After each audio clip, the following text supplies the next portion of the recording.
네, 여러분. 오늘 저는 여러분들에게 여러분들이 모르는 단어가 하나도 없는 짧은 독일어 문장을 읽어드리려고 합니다. 잘 들을 준비 다들 되셨죠? 여러분이 모르는 단어는 하나도 없습니다. 잘 들어보시기 바랍니다. Ich werde sein, der ich sein werde.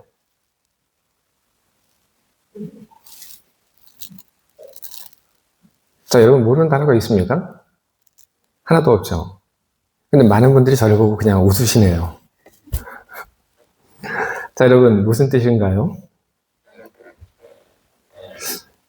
모르는 단어는 하나도 없는데 여러분 해석이 잘 안 되지 않습니까? 저도 그래요. Ich werde sein, der ich sein werde. 모르는 단어 하나도 없는데 뭐라고 해석을 해야 할까? 잘 해석이 저 역시 안 됐습니다.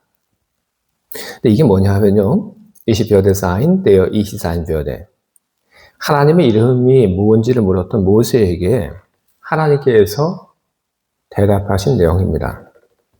히브리어로 보게 되면 에휘에, 아쉐르, 에휘에 이렇게 성경에 기록되어 있습니다. 그 히브리어를 옮기게 되면 앞서 제가 여러분들에게 몇 차례 반복을 했던 것과 같은 그런 독일어가 됩니다. 그리고 그 히브리어를 한국 이 개정에는 나는 스스로 있는 자 이렇게 번역을 해서 옮겼습니다. 그리고 공동 번역은 나는 곧 나다 이런 말로 번역을 했습니다. 근데 여러분 Ich werde sein, der ich sein werde. 나는 스스로 있는 자이다. 나는 곧 나다. 그 무엇이 되었든지 상관없습니다. 지금은. 근데 여러분 이게 이름일까요? 그렇지 않죠. 이게 이름일 수 없습니다. 나는 스스로 있는 자, 나는 곧 나다. 이게 이름일 수가 없는 거죠. 왜 하나님께서는 하나님 이름이 뭡니까? 이렇게 물었던 모세에게 이런 이야기를 하셨던 걸까요? 하나님께서는 당신의 이름을 모세에게 알려주기 싫었던 걸까요? 그렇지 않습니다. 하나님과 모세 사이에서 이루어지는 그런 대화를 계속해서 우리가 집중해서 보다 보면 하나님께서 모세에게 하나님의 이름을 알려주었다고 하는 것을 우리는 확인할 수 있습니다. 성경은 이렇게 하나님께서 하나님의 이름을 모세에게 알려주는 것을 기록을 하고 있습니다. 개역개정으로 출애굽기 3장 15절입니다. 하나님이 또 모세에게 이르시되 너는 이스라엘 자손에게 이같이 이르기를 너희 조상의 하나님 여호와 곧 아브라함의 하나님 이삭의 하나님 야곱의 하나님께서 나를 너에게 보내셨다 하라. 이는 나의 영원한 이름이요 대대로 기억할 나의 칭언이라. 하나님께서 이름을 알려주셨죠. 하나님께서 하나님의 이름을 뭐라고 알려주셨냐 하면 여호와 이렇게 하나님의 이름을 알려주셨습니다. 히브리어 원 발음으로 하게 되면 야훼, 야훼 뭐 그렇게 발음할 수 있습니다. 하나님은 이렇게 모세에게 하나님의 이름을 알려주셨는데 그런데 왜 처음부터 내 이름은 이거야 그렇게 이야기를 하지 않고 하나님께서는 왜 하나님의 이름을 알려주시는 바로 그 일에 여러 서론을 많이 또 이야기하고 난 후에 하나님께서는 하나님의 이름을 알려주신 걸까요? 하나님께서 그렇게 하신 그런 행위에는 어떤 의미가 담겨져 있습니다.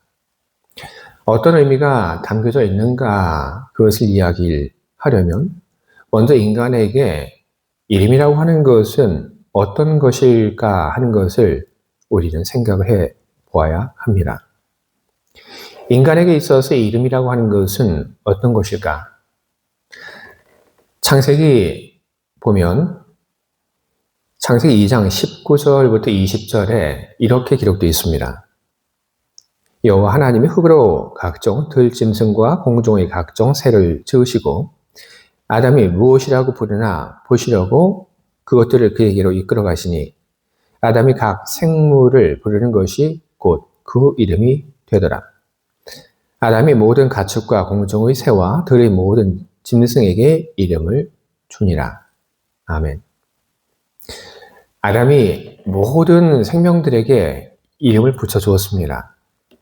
그런데 그것은 하나님께서 아담에게 부여한 그런 사명은 아니었던 것이죠. 하나님께서 아담에게 너는 모든 생명들에게 이름을 붙여주어라 그렇게 이야기를 하지 않았는데도 불구하고 아담은 모든 생명들에게 이름을 붙여주었습니다. 이건 뭘 우리들에게 이야기를 하냐면 인간이라고 하는 것은 그렇게 하지 않으면 살 수 없는 존재라고 하는 것을 우리들에게 보여주는 그런 사건입니다. 예를 들어서 우리가 지금 명사 없이 대화를 한다면 어떻게 될까요? 명사라고 하는 건 이름이죠. 명사 없이 대화를 한다면 어떻게 될까요? 대화가 될까요? 명사 없이 대화를 한다고 하면 그러면 짧은 대화는 될지 몰라도 긴 대화는 절대로 이루어질 수 없습니다. 제가 하고 있는 이 설교에서도 이 명사가 빠지게 되면 그러면 말이 안 되죠. 누군가와 대화를 하는 것이 아니라 해도 마찬가지입니다. 명사라고 하는 것은 사람이 어떤 개념을 정리하고 이해를 하는 데 있어서 반드시 있어야 하는 것입니다. 그것이 없으면 그러면 기억도 되지 않고 체계적으로 모든 것이 정리가 되지 않습니다. 그래서 이 이름이라고 하는 것, 그것이 무척 중요합니다. 근데 이 이름이라고 하는 것은 그 의미를 담고 있는 것뿐 아니라 이 이름이라고 하는 것은 또한 이름에 역사들이 새겨지기도 합니다. 경기대학교 사학과 교수인 김기봉이라고 하는 분은 이런 이야기를 그의 글에서 썼습니다. 이름이란 인간이 타자와 소통하는 기호이다. 인간은 사물, 행위, 상황에 일반적으로 통용되는 이름을 부여하고 그것을 매개로 하여 의사소통을 하면서 합의된 의미 체계를 구축하는 삶을 산다. 이분이 쓴 그 글에서 그 후반에 있는 이야기, 합의된 의미 체계를 구축하는 삶을 산다. 바로 이것이 바로 역사와 관련된 이야기입니다. 우리 삼성 냉장고가 있죠. 그리고 LG 냉장고가 있습니다. 삼성 냉장고 그리고 LG 냉장고 이 말들이 제일 처음에 사용이 되었을 때는 이 말은 어떤 의미만을 가졌습니다. 삼성이 만든 냉장고 그리고 LG가 만든 냉장고 그 이상도 그 이하도 아닌 단지 그런 의미만을 제일 처음 가졌습니다. 그런데 시간이 지나면서 그 말들에 자꾸 이 역사가 새겨지게 됩니다. 삼성 냉장고를 써보니까 어때요? 좋죠? 좋아요. LG 냉장고 써보니까 어때요? 그것도 좋아요. 아주 좋아요. 고장이 안 나요. 디자인이 예뻐요. 사용하기 편리해요. 음식이 안 상해요. 너무 좋아요. 근데 그런 개개인의 그 경험들이 계속 쌓이게 되면 그러면 그것이 역사가 됩니다. 어떤 언어에 그런 개개인의 그런 경험들이 더해지고 더해져서 어떤 한 이름은 역사성을 갖게 되는 것입니다. 이렇게 의미를 갖고 그리고 긴 역사를 통해서 역사성을 부여받게 된 이 이름은 그 쓰임새가 무척 큽니다. 모세도 그걸 알고 있었습니다. 그래서 모세가 하나님에게 하나님 이름을 알려달라고 이야기를 한 거죠. 내가 이스라엘 자손에게 가서 이르기를 너희 조상의 하나님이 나를 너에게 보냈다 하면 그들이 내게 묻기를 그 이름이 무엇이냐 하리니 내가 무엇이라고 그들에게 말하리이까? 모세는 하나님의 이름이 있어야지 대화가 된다고 하는 것을 그는 알고 있었습니다. 하나님의 이름이 없으면 그러면 한참 얘기를 해야겠죠. 어떤 사건을 이야기하고 나를 보내신 분이 누군지를 그렇게 설명을 해야 되는 거죠. 하지만 하나님의 이름을 알게 되면 그러면 그런 설명 필요 없습니다. 그 하나님의 이름만 얘기를 하면 되는 것이죠. 그리고 하나님의 이름이 있어야지 그 이름에 담겨져 있는 그 능력과 선하심을 알고 있는 사람들이 그 이름 때문에 겨우 움직이게 됩니다. 그래서 바로 그런 이유로 모세가 하나님에게 하나님의 이름을 알려달라고 한 것입니다.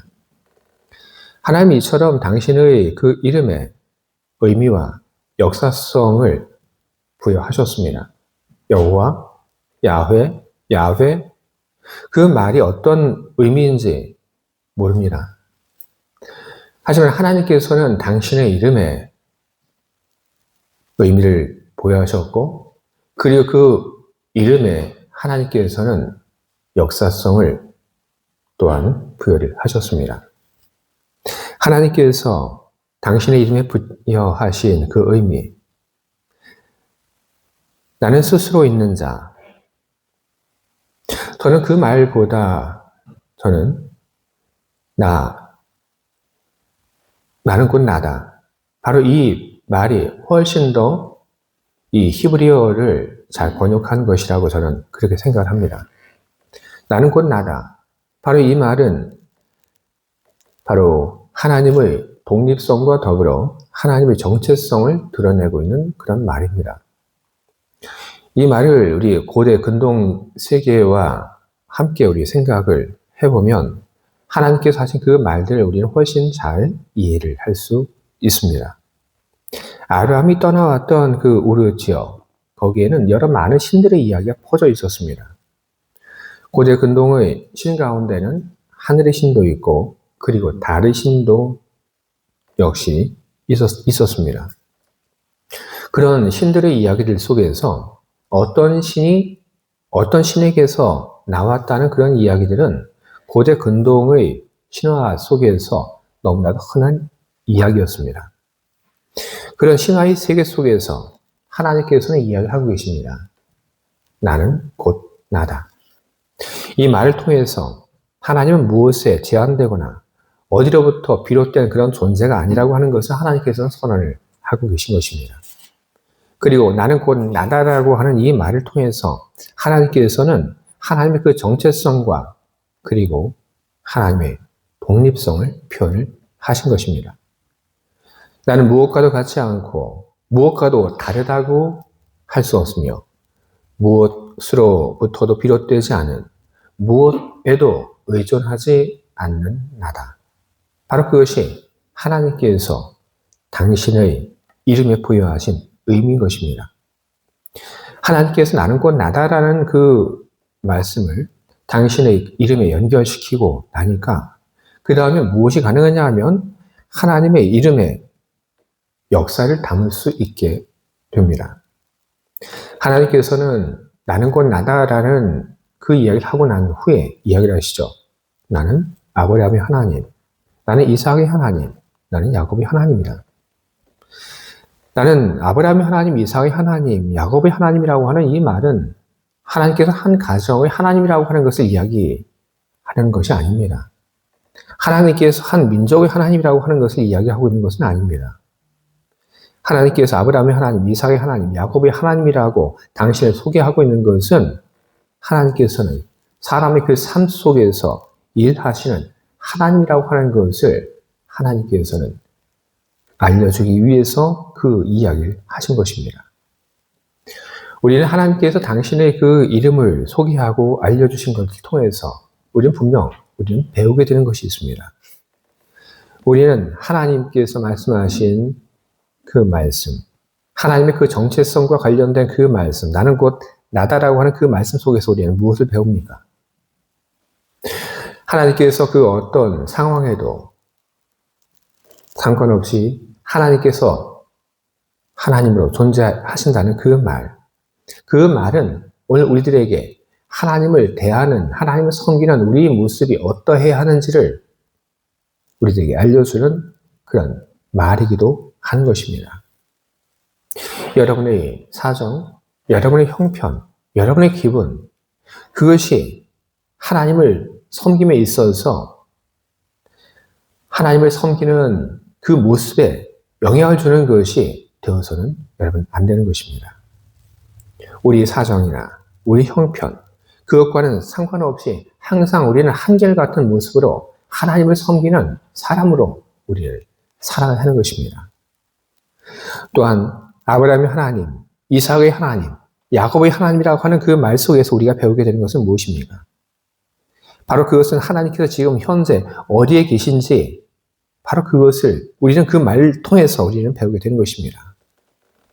아브라함의 하나님, 이삭의 하나님, 그 말은 하나님은 책이나 이야기 속에 거기에 존재하지 않는다는 것을 우리에게 이야기하고 계신 것입니다. 하나님께서는 현재 어디 계시는가? 하나님께서는 바로 사람들의 삶 가운데 함께하고 계신 것입니다. 하나님께서는 교리에 있지 않고 하나님께서는 이 성경 속에 갇혀 계시지 않습니다. 하나님은 바로 지금 이 순간 여러분의 삶 속에, 여러분의 마음 속에, 여러분의 의식 속에 하나님께서는 함께하고 계신 것입니다. 하나님은 바로 우리의 삶 속에 함께 하시며 바로 우리의 삶 속에서 지금 일을 하고 계십니다. 하나님 바로 그런 분이라고 하는 것을 오늘 우리에게 이야기하시고 그것을 기억하라고 우리에게 말씀하고 계신 것입니다. 오늘 우리는 하나님께서 소개한 하나님의 이름을 우리는 배웁니다. 그리고 하나님의 이름이 어떤 의미인지, 하나님께서 왜 하나님의 이름을 소개하는 데 있어서 그렇게 많은 이야기를 하셨는지 우리는 그 이유 또한 우리는 오늘 알게 되었습니다. 하나님께서 말씀하신 나는 곧 나다라고 하는 그 말, 그리고 나는 아브라함의 하나님, 이삭의 하나님, 야곱의 하나님이라고 하는 그 말을 통해서 배운 그것을 가지고 우리는 앞으로 어떻게 살아가야 할까요? 여러분 항상 하나님을 경외하는 삶을 살아가시기 바랍니다. 여러분이 어디에 있든지 여러분 항상 하나님을 경외하는 삶을 살아가시기 바랍니다. 여러분이 스위스에 있든지 여러분이 한국에 있든지 아니면 여러분이 또 다른 어디에 있든지 여러분이 있는 곳에 그 공간에 의하여 하나님을 섬기는 그 모습이 여러분 달라져서는 안 되는 것입니다. 여러분의 소득이 늘어나고 줄고 그것으로 인해서 여러분이 하나님을 대하는 그 모습이 달라져서는 안 되는 것입니다. 하나님은 하나님이십니다. 그러니 여러분 늘 한결같은 마음으로 하나님을 경외하는 삶을 여러분 살아가시기 바랍니다. 또한 하나님을 경험하는 그런 삶을 여러분 살아가시기 바랍니다. 하나님은 바로 지금 이 순간 여러분의 삶 가운데 함께하고 계십니다. 우리들은 우리의 삶 속에 함께하고 계시는 그 하나님을 발견하고 우리는 경험하며 우리는 살아가야 하는 것입니다. 우리가 우리 삶 속에 함께하고 계시는 그 하나님을 발견하고 경험하지 못한다고 한다면 그러면 하나님에 대한 이야기는 마치 뜬구름을 잡는 그런 이야기처럼 우리에게 들릴 수밖에 없는 것입니다.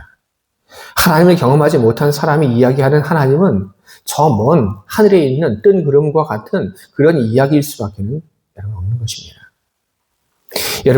여러분 삶 속에 지금 여러분과 함께 동행하고 계신 그 하나님을 여러분 경험하시기 바랍니다. 그 하나님을 경험하기 위해서 필요한 것은 두 가지입니다. 하나는 여러분들이 그리고 제가 범사에 주님을 인정을 해야 한다는 것입니다. 이것은 믿음의 영역이라고 할 수 있습니다. 나의 모든 삶 속에 주님이 함께하고 계신다. 바로 그것을 믿는 것, 바로 그 믿음이 우리들 안에 있어야 하는 것입니다.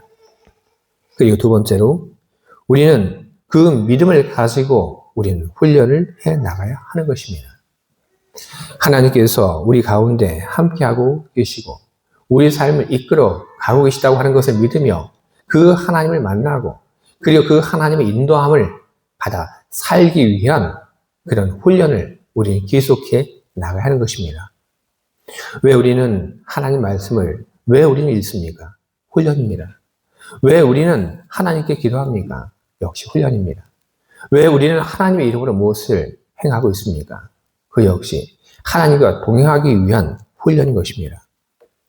우리들이 범사에 우리와 함께 하고 계시는 주님을 믿고 그리고 주님과 함께 동행하는 그런 삶을 살기 위한 경건의 훈련을 계속해 나가게 될 때 우리는 어제보다 더 분명히 오늘 우리와 함께 하고 계시는 하나님을 우리는 더 잘 발견하게 될 것입니다.